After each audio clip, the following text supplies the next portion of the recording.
এবার স্থানীয় সরকার নির্বাচনে প্রার্থী হওয়ার ঘোষণা দিলেন শহীদ শরীফ ওসমান হাদির একান্ত সহযোগী ইনকিলাব মঞ্চের সদস্য সচিব আব্দুল্লাহ আল জাবের। জানা গেছে তিনি ঢাকা দক্ষিণ সিটি কর্পোরেশনের মেয়র পদে নির্বাচন করবেন।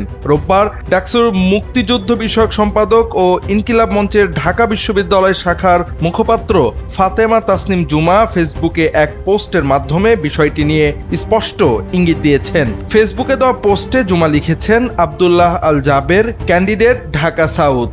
একই পোস্ট দিয়েছেন ইনকিলাব মঞ্চের আরেক সদস্য ও রাকসুর জিএস সালাউদ্দিন আম্মার। এ নিয়ে সামাজিক যোগাযোগ মাধ্যমে শুরু হয়েছে তোলপাড়। কেউ এটাকে ভালো সিদ্ধান্ত বলে সাধুবাদ জানাচ্ছেন, আবার কেউ করছেন নিন্দা। পাশাপাশি কেউ বলছেন এখানে নাসিরউদ্দিন পাটোয়ারি বা সাদিক কায়েমের কথা। JBS holdings limited. তবে এ বিষয়ে আব্দুল্লাহ আল জাবের বা ইনকিলাব মঞ্চের অফিসিয়াল পেজ থেকে কোনো নির্দেশনা জানানো হয়নি। শহীদ শরীফ ওসমান হাদির শাহাদত বরণের পর ঢাকা ৮-এ জাবেরকে প্রতিদ্বন্দ্বিতা করার পরামর্শ দিয়েছিলেন শহীদ হাদির ভক্ত অনুরাগীরা। সে সময় তিনি জানিয়েছিলেন এখনই তিনি প্রস্তুত নন। তাছাড়া শহীদ হাদির নাম বিক্রি করে সংসদ সদস্য হতে চান না তিনি। ফলে মেয়র পদে নির্বাচনের এই সিদ্ধান্তে আগের কথাও তুলে আনছেন কেউ কেউ।